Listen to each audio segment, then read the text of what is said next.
Ngena nabo baba. Ngiyafisa the way ngilong busy ngi-interviewa ngakhona insizwa zomdabu. Ngizoze ngiyibambe le language. Bengikhulekelwa umfundisi over the weekend la ku social media bathe scheme. You never seem to amaze us. Umfundisi. Ayi ngithi ngimamela la. Ay. Une language ayikhulumayo ngithi nene nomfundisi uMageba straight. Right mthomkhulu?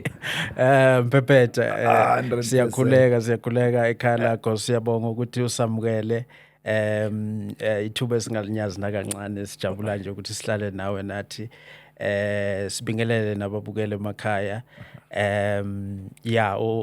Prophet Mavuso mangibingelela ke ngivama ukuthi ke nina bakwaGalaza awuvuthwa ngokubaselwa saxapha senyele sinambathi sambishisa uTamsanga ngoba kubavimba ukhalo ngingile ukudla iqela usobuye ukudla umfula wompahla zomntanami zemuka namanzi uMavuso incele usicinga sikhuluma sinamlomo bawutheni indaba namzokwane nganayo kanjalo siyathobeka Mpepeta sizama ukuthi nathi sisondeze esihamba nabo ukuthi sesikhona sesi ngaphakathi endlini ezinkulu sizokuba nengxoxo nje nawe sithemba ukuthi konke kuyohamba kahle sithemba uNkulunkulu nethonga asithokoza bayafunda abantwana bethu. You know this language it's foreign to many and ithakazelo abantu bananazela njalo abanye abantu abona ngathi imbudane indaba endala kanti ke mawubiza la mangihleli nophakela uphakela umthakathi umfaka ndaba uthi scheme kunezinto othi mawuyikhuluma lezi zikhuluma ubuwena yabona zivusa izinto ezithile so angikwazi ukungangena nje uthi kufana nokukhuluma nabantu abadala mawungibona ngiguqa ngedolo akusi fashion scheme. It's because I appreciate the higher authority but thank you very much for ukuthi set that tone. Now singena odabeni because usually I don't drag these interviews for far too long. Ngiyathanda nje ukuthi abantu bathi qingqo bayibambe. Now ngifuna ukuthi sibuyisele emuva sibhekdate kancane la masibhekdate kancane siqale la yaqala khona. Sazi ukuthi okay la yasuka kanje but I'm tempted also to say kunento ezithize ezaziwayo mhlambe ngawe udume ngani endaweni yokuhlala endaweni yangakini endaweni yomsebenzi esifundazweni udume ngani? My story is a bit interesting Mpepeta. That is why I like to share it because ngomuntu who's promoting no gcile kakhulu ezintweni zokwelapha. I'm a prophet Mavuso njengoba ngishilo. Kodwa ngicalanga ngalapha ngaphatha amakhambi ngaphatha izinto zangokwesintu. Ngomuntu mina obengayifuni izinto zesintu noma ukwelapha kwendabuko. When I grew up I was drawn into Christianity ukuthi ngibaleke so ngangigula kahle grand so ukugula kwami ngiba umuntu othi nginemimoya kunemimoya ehamba nami sekumele manje kuba ngitshele ngokuthwasa mina ngiyithandela ukufunda. All of us we are engineers ekhaya and I'm the last born of 6 so all boys so ngikhula in that environment in that space yokuthi ngibathe ngiyafocus esikolweni akufocuseki mangithi bangitshela ukuthi hey wena unemimoya so mangifike university I went to vets I studied BSc ku chemistry bangitshela ukuthi no man if any man be in Christ 2 Corinthians chapter 5 verse 17 is a new creation all things are passed away okusho ukuthi ungazibaleka noma ungazi susa nje zonke lezi zinto ukhohlwe into zamadlozi nezinto zokuthi kukhona abantu abadala asithandaze mfana yonke lento le uyikhohlwe so I went into that ngaba umfundisi and went into ministry ngasebenza ngaba nezinto but there's a turning point la kuphela khona izinto zami simply because I'm not accepting ukuthi who am I kahle abantu ufune ngibasize ngayiphi indlela in terms of my gift.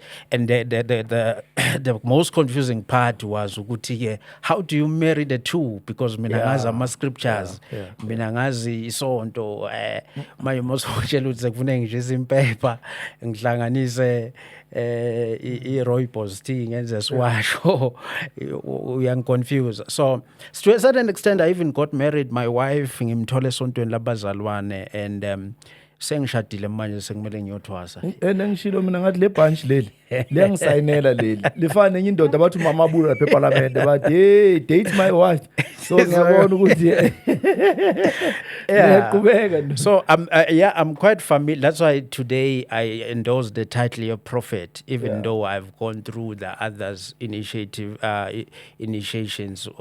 efana nomngoma nomnyanga and stuff, and I understand them deeply now. Kodwa I still maintain the title of prophet because that's what came. That's the umoya wokuqala loyo wafike waphila kimi, wafike wangikhomba indlela, wafike ngaphila ngawo ngaphilisa abantu ukuqala ukubaphilisa ngawo.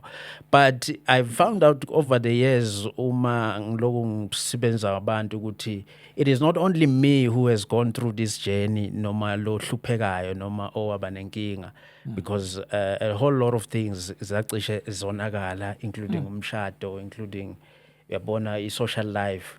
You can imagine repossesswe imoto because impilo yakho isiyehla. And you need to come to acceptance with who you are. You need to go back to history. You know, history is important, but unfortunately, history only becomes important in life whenever there's a problem. Ima inkinga ingakaveli, history asiyibuke. So what that means is that kwakumele manje sibuyele emuva ukuthi ungubani. My grandfather is a prophet, ube nebandla. So yes, ngiyazenza lezi zinto engizenzayo esontweni labazalwane, ngiyaprofeta, ngiyaphilisa abantu, but ngicabanga mina nje ukuthi uNkulunkulu uyangithanda wasuke wahlisela kimi nje umoya. I'm not thinking ukuthi there's someone in my lineage and in my family lo wabamba lento, because there is nothing new under the sun. Yonke into oyiyo namhlanje we can trace it from somewhere. If you look at Paul says to Timothy, the same level of faith that I see in you, Timothy, I saw in your grandmother, Louis, and I saw in your mother, Eunice. So he was talking about the generational blessing. But we are too conscious in perpetual of a generational curse namhlanje singabantu. Uma sicabanga imndeni esibuya kuyo ne-background yethu, we don't think anything good can come out of abantu abasizele. Irregardless of whether uzalwa ubaba or kade ongazange enze kahle in the eyes of society. But lo muntu loyo, every surname and every generation isuke iphethe into ethile. I usually say you are created because you are needed, and because you are needed you cannot be wasted. So okusho ukuthi ke isibuya lapho ke lento yokuthi manje sengibuyela emuva to find out ukuthi before ngibeka uNkulunkulu phambili, khona abantu engihamba nabo, khona abantu abangembethe, khona abantu abanginika lo msebenzi, that kubalulekile ukuthi kimi ngenze umqombothi ngibe nomsamo, which what we call an altar. Yabo kubalulekile ukuthi futhi mina ngirecognize labantu abanginikeza isiphiwo. So that's how my journey has been, and ngazama ke ukuthi uyabona, if you uthatha ama shortcuts, but I usually say if you jump up you will come down, but if you allow yourself to grow up you will stay up, because you've allowed the process of growth. Someone is saying something ukuthi bamavuso lenvosa ihlakaniphe kakhulu ithelile. Kodwa ke mina ngicabanga ukuthi ngiswitch off manje TV because uyayicuba lento. And whether uthathe offense or not, I'm entitled to my own opinion. Sure. Uvusa abafileyo ukhuluma sokuthiwa kune confliction laphana. Lo muntu is very conflicted because we can't mix the two. We can't marry the two. It's either you are talking the things of God, and then you are a staunch Christian. It ends there, no in between. Or it's either you're saying I'm embracing Islamic religion, ni Muslim. It's either you're saying ngikhuluma ngabadala. Uyayiva ke manje. So lento ayixoxisi. What is your response, Budomkhulu? If somebody says, Prophet, we hear you. You started proper. And when you're saying prophet, we identify it immediately. Oh, so silahlile futhi manje. Uzokhuluma abantu abadala. Ukhuluma umqombothi. Ukhuluma nge-old. You see, Pepeta, that debate is as old as the hills. Okusho ukuthi leyo debate futhi ngeke siyiqede uma sithi siyayilandela. But from personal experience, mina, I would preach a message and say, you must take what works. Asifuni Mpepeta ukugqila kakhulu entweni ethi inhle. But ubuhle bayo lento ngigqoka isuti ngesontweni but my life is a mess. Ngibukeka nge-right. For example, I was an engineer, man. From uma ngibanjwa i-calling, I drove the latest cars. I was doing forex. I was doing all of these things. But lezo zinto ziyaphela. And ekupheleni kwazo lezo zinto zingibuyisela back to ukuthi ngihlale phasi ecasini, ngilale espontshini, ngilalele ngihamba amanzi. Go back to nature, go back to ukuthi kuyini liyini idlozi, kuyini liyini ithonga, lisho ukuthini kimi. Yabo. So now okwamanje kunezinto that I get ngingazicelanga, ngingazithandazelanga simply because of following a calling. So now what really matters is peace. Are you at peace with what you are doing? Nginabantu manje esibasizayo Mpepete, umuntu ufike ane $500,000 in the bank kodwa ufuna ukuzibulala, uhlala esentini kodwa ufuna ukuzibulala. So the question is, out of all these material things that we define as success, ukuthula kukho. And that's when I will take you back ukuthi asibuyele emuva manje. Kunezinye zezinto eziyingqikithi yempilo yethu eyifaka phakathi imimoya. Unfortunately, uma sikhuluma indaba yemoya or being spiritually gifted, people automatically think of ubungoma. And that's not true. Bantu bacabanga ukugida. Bantu bacabanga ukuthi manje usuzophatha umuntu omubi usho ukuthi uzoyathakatha. Kanti when we talk about a gift, kukhona into ethi kunomuntu owazalwa wembethe. Mhlawumbe uMpepeta is been given a gift yokuthi akwazi ukuthi abe isibane esiletha ukukhanya and hope even to the next generation. But uMpepeta leyo nto leyo uza naye eyimbethe esuka nayo from her mother's womb. Even from, like I said to you, there's nothing new under the sun. So yonke into yiyo namhlanje siyakhona ukuyitracer from where you come from. Ukuthi lento le iza kanje. And unfortunately when we miss now ukuthi sibuyaphi nezinye zezinto eziyisisekelo kithi ezifaka phakathi imimoya, yabo, that's when things go wrong, because it means the greatest tragedy in life is to be successful in the wrong thing. Because even though you'll achieve a level of success, but peace is far from you. So now it always goes back ukuthi you have a self-introspection ukuthi kahle kahle wena ungubani, ikuphi uNkulunkulu akunike kona, ikuphi obakini abakunike kona. And then sikwazi ukukulungisa lokho. Christianity is powerful, don't get me wrong, but it creates a perception of dependency. It creates a perception of laziness. Because kunezinto ezithi I'm thirsty. Uma ngithirsty manje lana, I can't start speaking in tongues. Fune ngithathe lamanzi ngiphuze. That is better. That is faster. Yabona makasebamba kanje as uqofiqosha ke lapho now, like usubscribe or comment or share lama video waka Rings and Bearings. Now I want us to talk about the name of God. What does God say in his word? Because when ingqaqe ngwele uyidlile and uyidlile imibhalo, we understand kahle, adjacent, and I'm not attacking any faith. Sure. I'm not attacking any belief.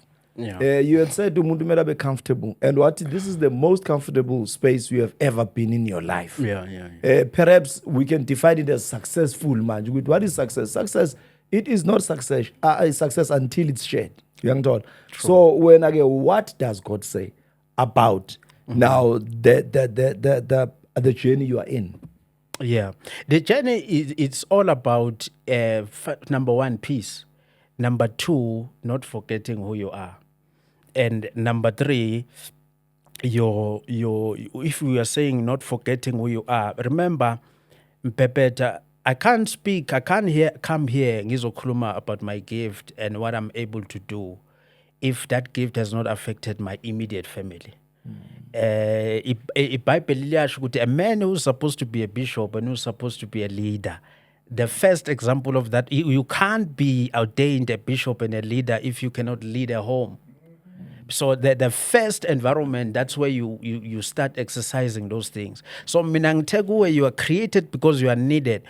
The gift, namhlanje mina ngihamba ama-podcast because not necessarily to advertise myself, but to educate and to make people love this thing, because mina lento yapreachwa kimi ngendlela wrong and I hated it.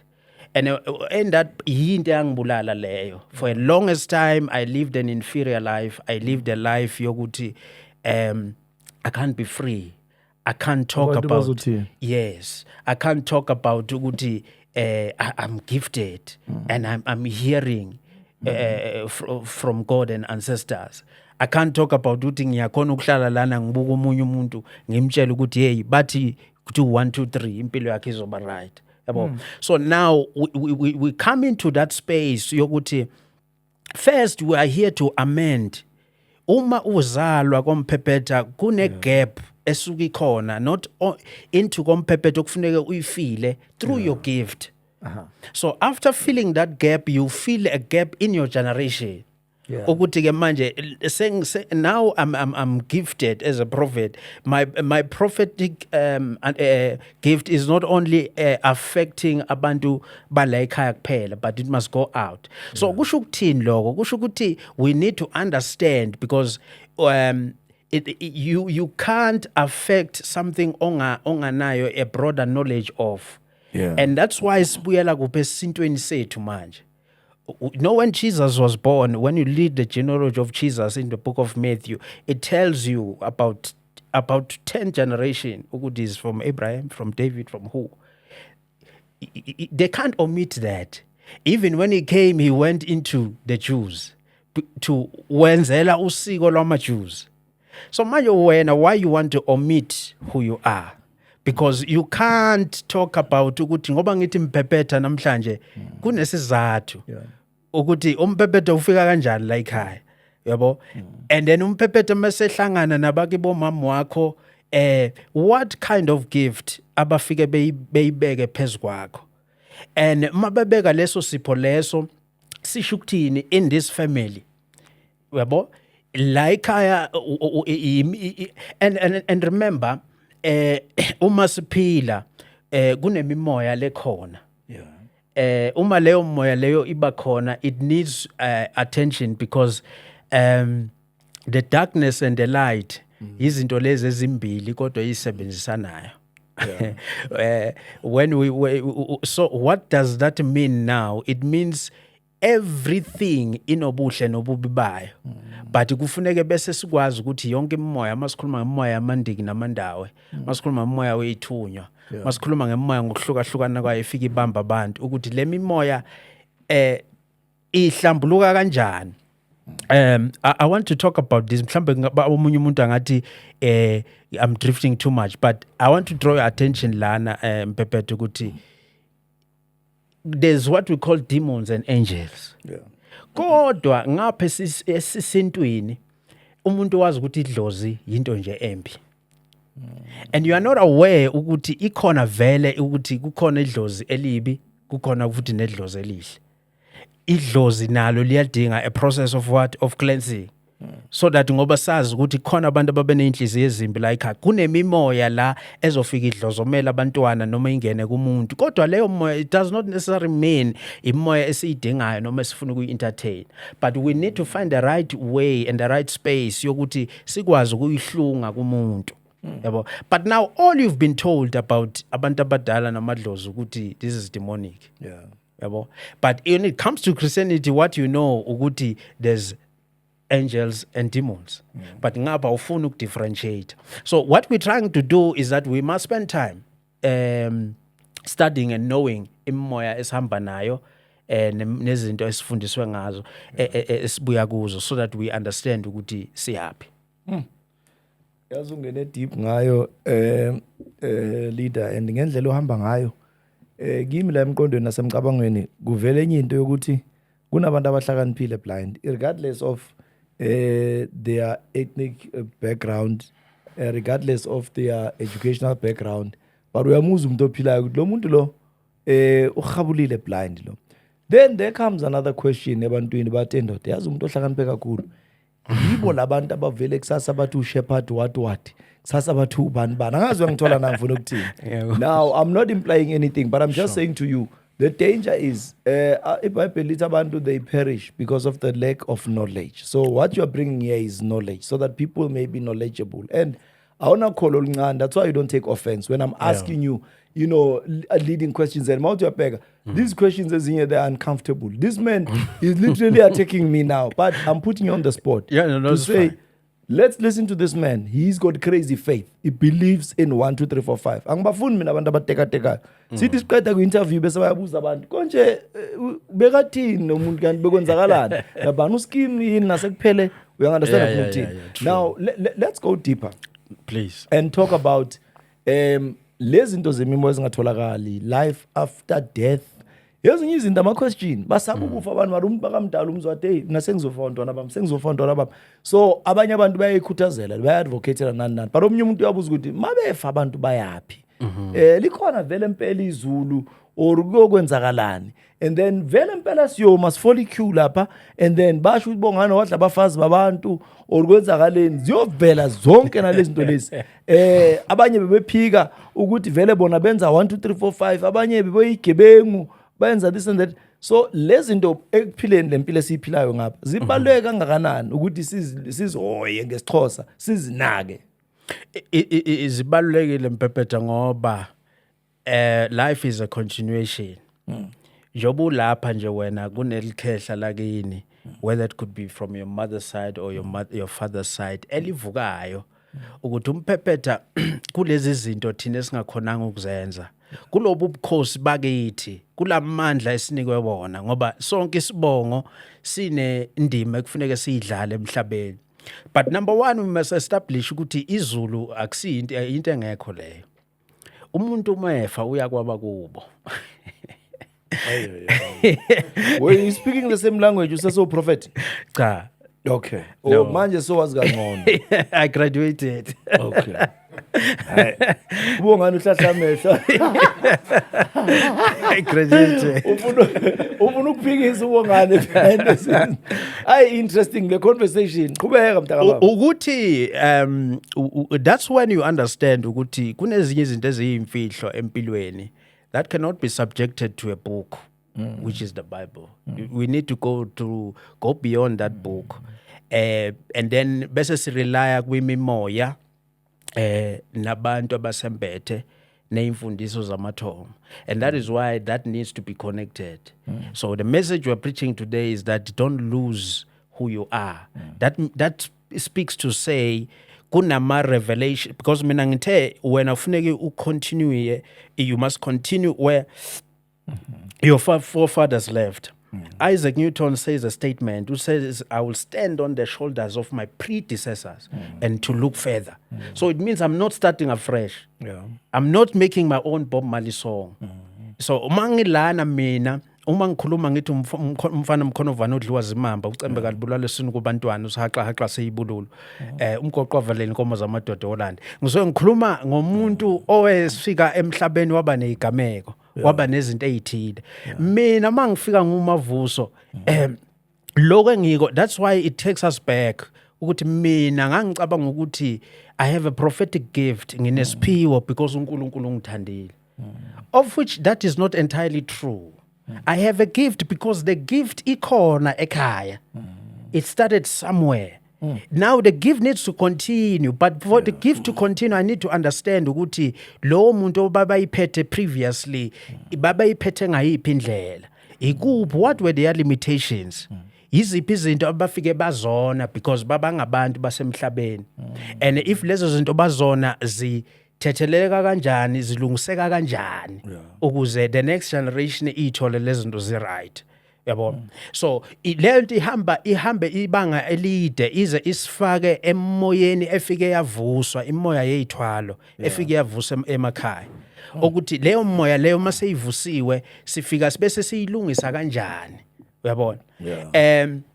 That is why what we need to focus on more it's not to talk about the darkness.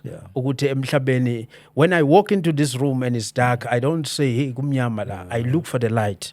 Once I switch on the light, it's okay.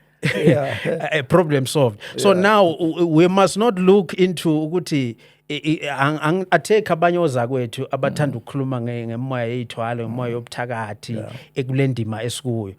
But let's take a shift back. Ke sibenza abantu ukuthi bangayixwayi indabuko yethu. Umuntu angamxwayi umelaphi. Yabo, abantwana bami mangizohlala la kuwe mina Mpepete ngithi mina ngiyathwalisa ngisebenzisa icubu zabantu. Abantwana bami bazodlala nobani esikolweni. Yabo. Because udla abantu kunezinye zezinto Mpepeta as much as zikhona, but these things we must not lose room ukuthi sizikhuluma kanjani sizikhuluma kuphi. Because we what otherwise singabelaphi bendabuko noma singabethakathi bendabuko. Where do you want to go? Because this is the very same thing eyenza ukuthi namhlanje masithi siyakhuluma neinkinga, because inkinga sesinazo namhlanje Mpepeta in our generation inkinga eyikhomba ukuthi imfundiso emakhaya, isinto emakhaya, isikompilo emakhaya alisekho. And that is when, unfortunately, the people that are stepping in, abantu abazinyanga, abazingoma, abangabangoma, nabo they are stepping in wrongly because they want to push a certain agenda. Yokuthi thina senza lo. They don't want to educate ukuthi Mpepete makayibuka lento athi there's nothing wrong. Angambe ngishisa ikhandlela ngikhulume nogogo namhlanje, ugogo uzongizwa la ngikhona. Noma ngabe ngisenkingeni noma ngabe ngikuphi. Yabo, but when Mpepete umtshela ukuthi Mpepete ngoba ufuna abantu abaningi namhlanje awuthathe na ushise la. Okay, maso bathwele abantu abaningi, what is the satisfaction there? Because into esifuna ukuyakha impilo. Yabona, sifuna ukuthi abantu bayihalele lento yethu yesintu, bayi understand indaba yemoya, izibuye emasisweni ukuthi ikhona into enje. Because sometimes there are problems that are created because there is there's a disconnect spiritually. In the family and in the land, in the community. So we want to fix that disconnect.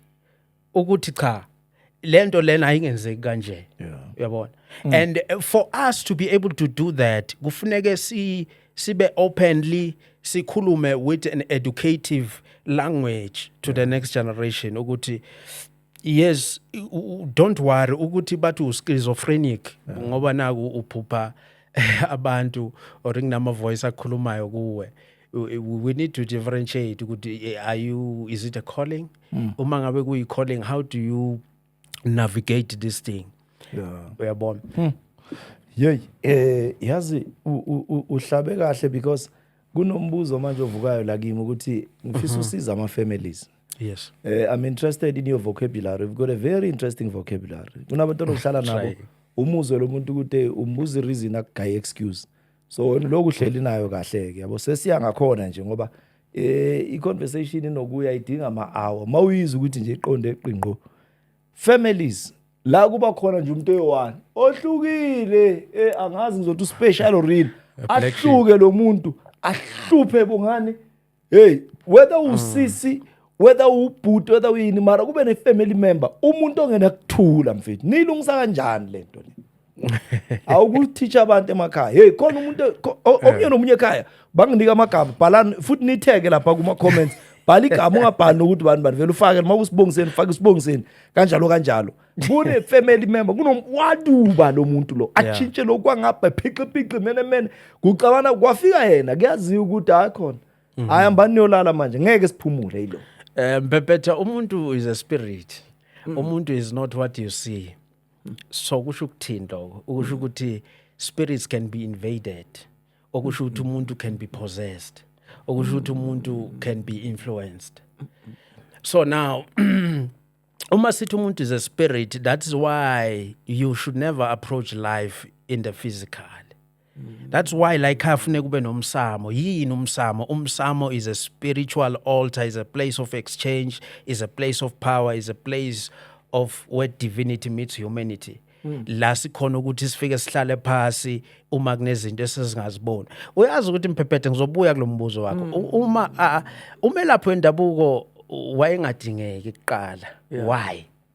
Because the only akusho ukuthi masinenkinga. When we have a problem with this mic now, someone is here ukuthi ayibheke. Then masetholile ukuthi ayangiboni inkinga la, then we call a specialist. So umelaphi wendabuko came in as a specialist in families. Umelaphi wendabuko angasiwe nje ukuthi like us nenkinga the first thing esiqabangayo siyofuna inyama. Like us nenkinga. Masinenkinga like ake sishisa impepho. We're going where? To our place of divinity. We are going to a place of exchange. What are we exchanging? We are exchanging questions and answers. We want to find there's a dialogue here. Ukuthi kwenze njani siyazi like kunomphephethe kunabantu abasiphethe la abakhulu. Sibona umntwana ubehave ngeindlela kwenze njani khulumani mhlanje kwenze yani. Yabona? Yeah. But we can't do that now because we asibazi nalabo mphephethe ukuthi bafakwa kanjani. Yabo, people are claiming ukuthi hayi ngiyathandaza mina ngiyaphahla endlini yami uphahla kuphi because you can't have a party here and not invite me. Ungizwa ngefoni nje ukuthi this guy is having a party there for me.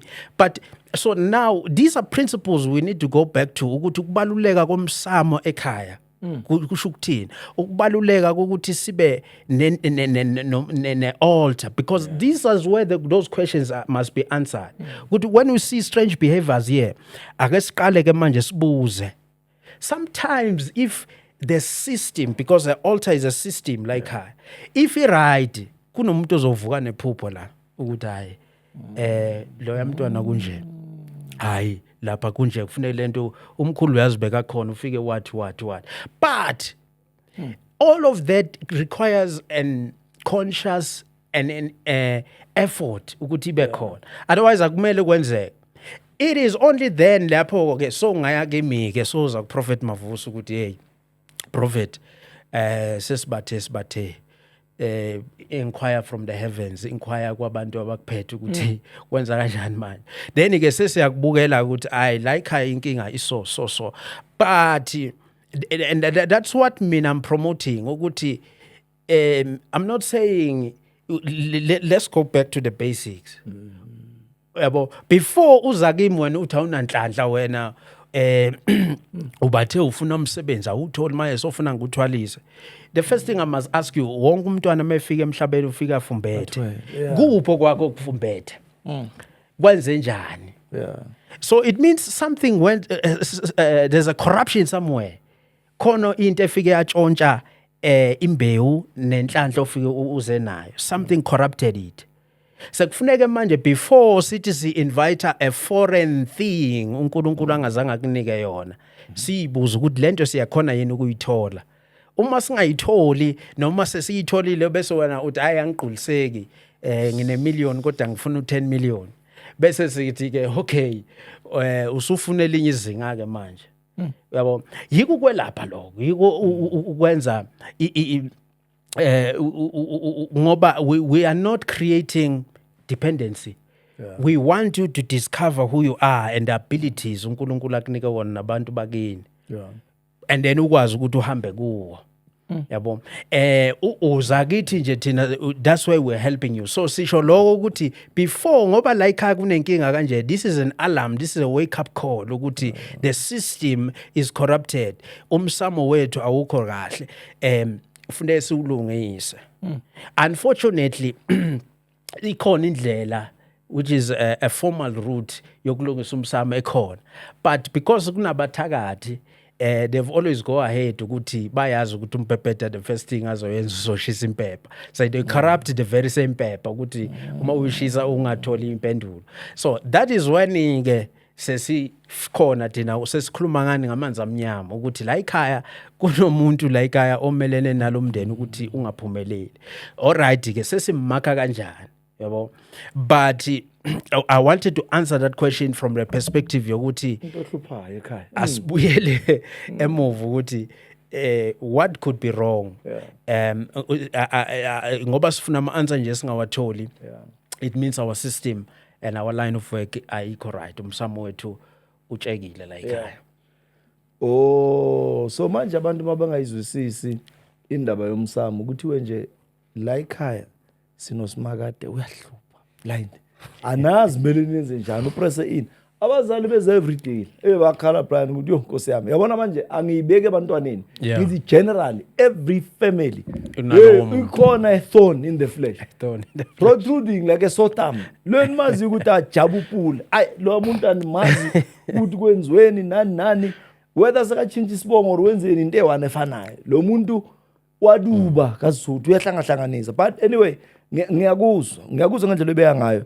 Asike kule subject ethandwa abantu ngoba angibadedile abantu ababalaphi bendabuko bangakakhulumi ngama ins and out. Kunomhlaba omnyama makufika kulento singayibalekeli lento le.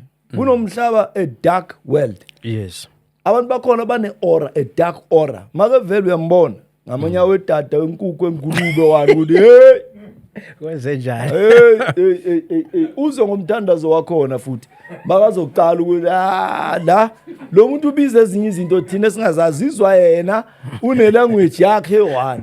Abanye vela bomahamba bayathusela yabo baningi labantu athi sithema sikhulele lokushini siyazazi lezi zinto lezi.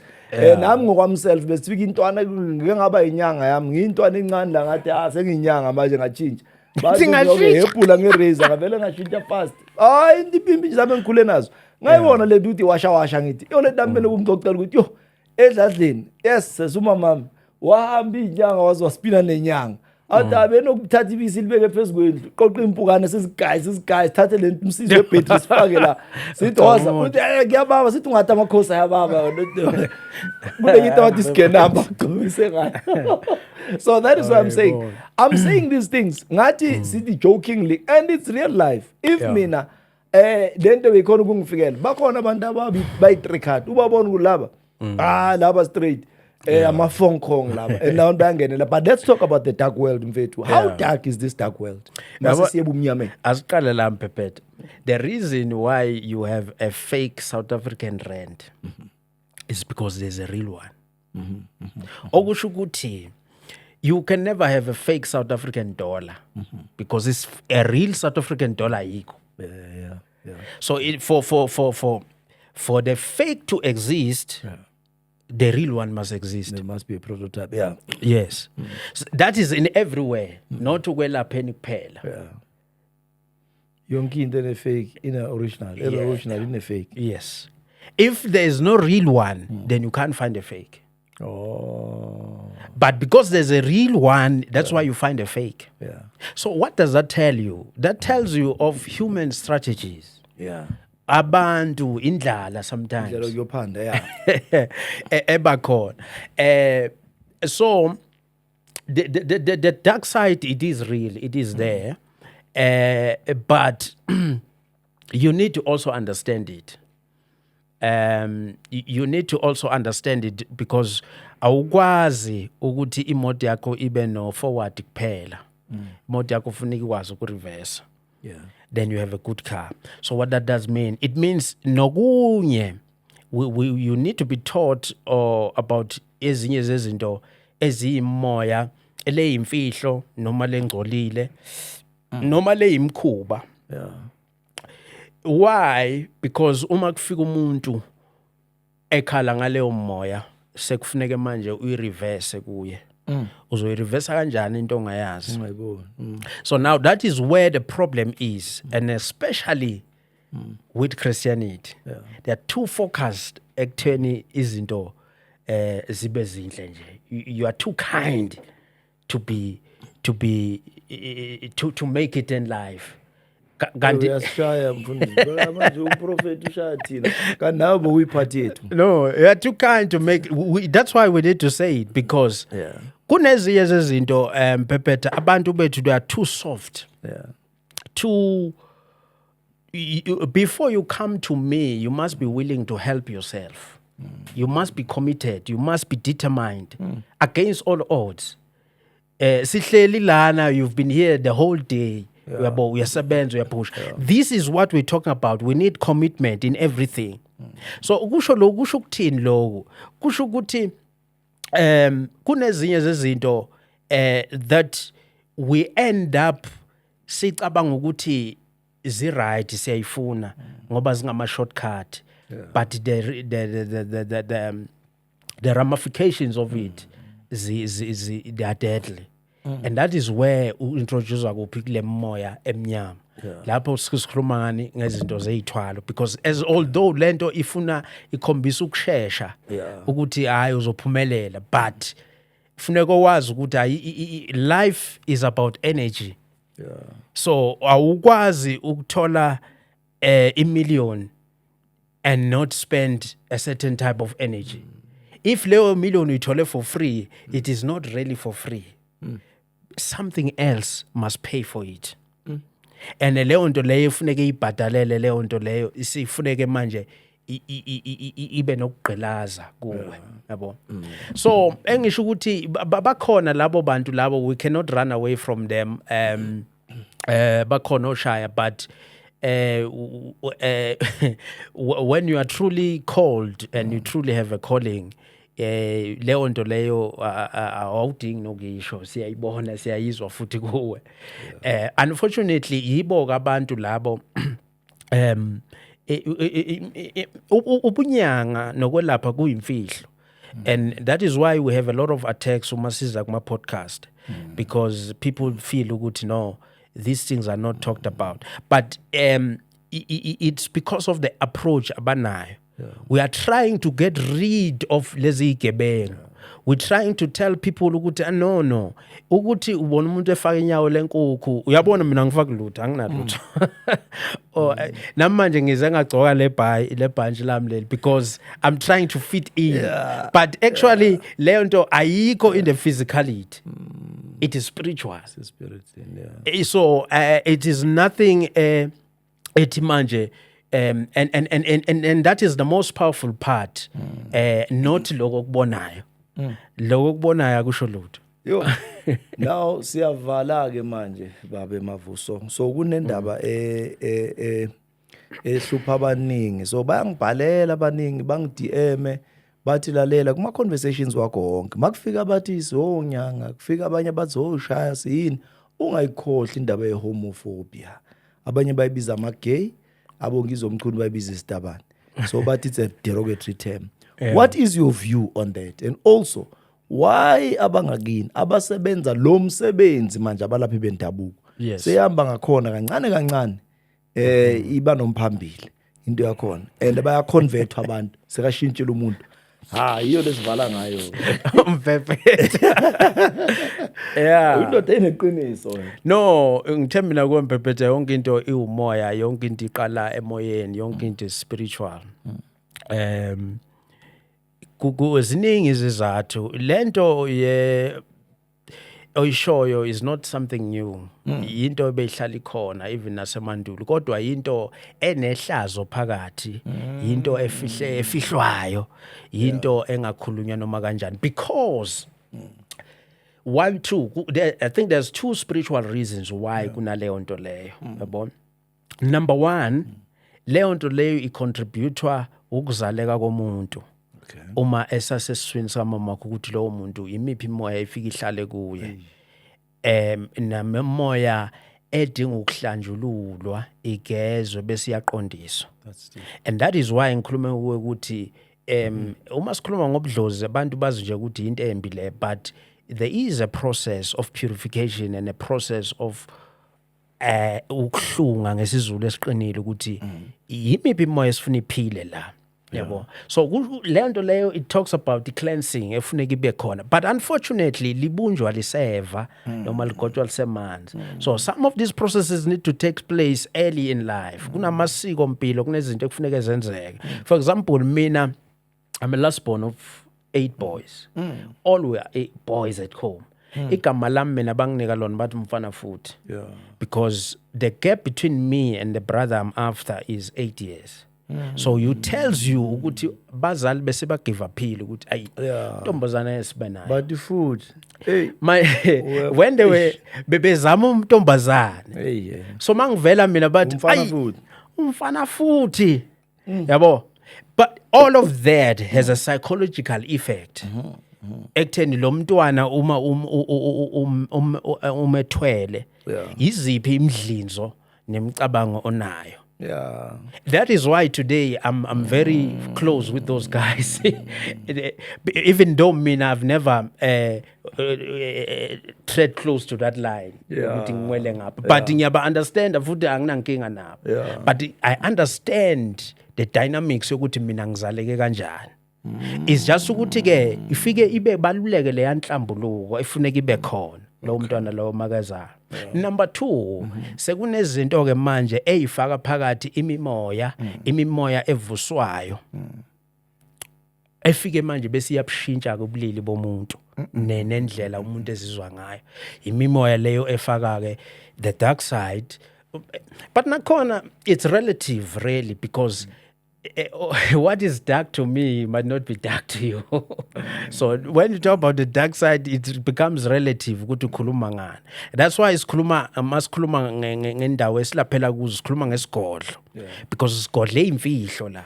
Ukuthi kukhona izinto okufuneke umphephethe azazi interested kuze ngifike ngemniki. Kukhona kodwa umphephethe izinto angafuneki azazi ngami. Because lezi zinto zizomphazamisa. Uyabona? Kodwa kukhona ukuthi makufika umthembu la, umthembu he is well vexed in this area and is area ifunayo. Then uyamvulela lelo page. Uyabona? So ukulapha komuntu it becomes relative nokuthi udila naye kanjani. Akusizo zonke izinto kuzovele ngihambe nje uyikhuluma noma kanjani, yabo. So ngizama ukuvezela ukuthi kunemimoya ke lapho esuke ivuswayo nezinye izinto ezifike manje bese zishintsha indlela umuntu ebehave ngayo for wealthy reasons, for other reasons. It is an old debate mhlawumbe umunye umuntu uzothi hayi mina ngazalwa nje umavuso lento ayisho ayikho.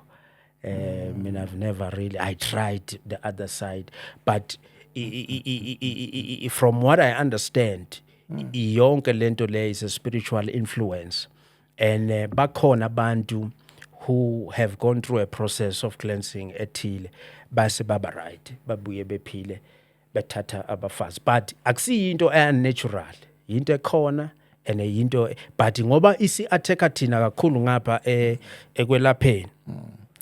Most of it is because kunezinto ezivusiwe. Yo. Yeah, hey, zingavuki lezi zinto lezi manje. Zinovukela abantu naba wrong bese kuba inking. Mavuso, I thank you very much for your time. Very insightful conversation, very inspiring. I just hope that people have learned a thing or two. And also we're giving people options. We are not saying nyalo landela unzimande, landela umavuso. We are saying it's your choice. At the end of the day, find salvation. For you to say, I'm putting my best foot forward, and for you to migrate and say, look, manje, I think I'm spiritually awakened now. So the frequency hence the decision. So you're not saying, I want to hotspot abantu lang corner, but mina, this is the light, my light, according to me. And then if you feel ukuthi ungizwe kahle na indlela. So kunabantu mhlamba bafisa ukukhuluma nawe directly manje okay sicela ukuxhumana le ndoda iyaphila le ndoda sizwile. We can have conversations me and you like literally 24 hours kanje sikhulume why usually I move bayazi abantu noma ngabe interview abantu I love touching izinto ezicritical. We can't go everywhere. We're not the Holy Spirit. We cannot be all over and everywhere. Holy Spirit. Right. I see asbape all the social media platforms and your maybe perhaps last message. Mhlambe kunento uNkulunkulu deposit enhlizweni yakho to say look, tell people ukuthi uSkim nophakela umthakathi nongizwe umchunu nawangani bakhe. Hey, ngathi bafuna ukusenza busy. Yeah. No, kuncane ngingakusho in terms of this kodwa bengifisa ukuthi ngelinye ilanga sike sihlangane sikhulume ke sigile deep ngemimoya because abantu behlushwa imoya yamandiki yamandawo amanono ithunywa and yonke lemimoya ethinta ini ukwelapha and people are confused ngayo and people bayathandaza bathi umthandazo noma ulambile uyathandaza ukuthandaza sibona ukuthi uzosutha so okusho ukuthi kunezinye zezinto ezidinga ukuthi sizenze zikwazi ukwenziwa kuze zilunge but ke hopefully umphepheta noNkulunkulu uma bese sinethonga malivumile siyophinde sihlangane sikwazi ukugcila deep ngaleyo moya leyo nokuhlukana kwayo ukuthi ilungiswa kanjani and if there is hope for you uma usekhaya ukuthi leyo moya leyo ungayilungisa kanjani but from today we're just laying a foundation nokuthi sikhulume nje ukuthi asibiyele emasisweni nokuthi ungayixwayi lento. There was a time I wanted to kill myself nami ngoba ngibuka ukuthi lento abangifake yona is a curse. Angikhona ukuphila ngalento. Lento ibulala izinto zami, abafowethu bafundile, mina ngizama ukufunda kufundeki.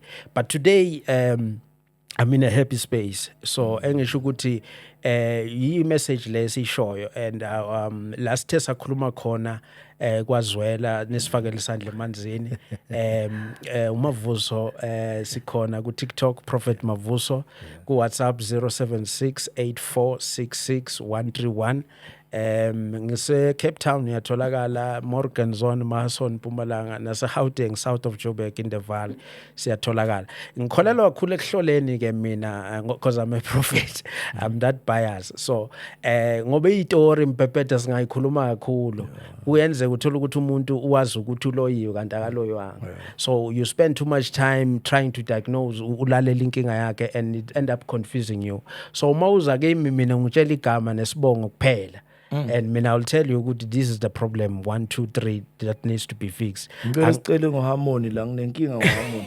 Masiphuma la ngicela singena la mawungaphethanga iTorum angazi ngeke uphathe something baMavuso. Please mawuphuma la nginembuzo eminingi ngoharmony sengisala ngizwa kuwe nangu khona ngimhlebi. Harmony sompisi ufaka mphela. Hey akazi oba lengilosi iphakama manje zovele zimthathe la emoyeni. Yeah, asibaphi number ke ukuthi sixhumana kuphi nendawo 07684666131 iWhatsApp leyo please send a WhatsApp and then njoba ngishilo we will try ukuthi siphendule the aim is to educate futhi nibe free kuma comment section uma nifuna sibuye sikwazi ukukhuluma ngale moya sikwazi ukugxila kakhulu ngangezinye zezinto sizokwenza lokho yeah angisuka umuntu ozokhuluma kakhulu ngejwalo ngiyasazi but isikhathi esiningi ngiyayilahla ngoba isebenza lungile.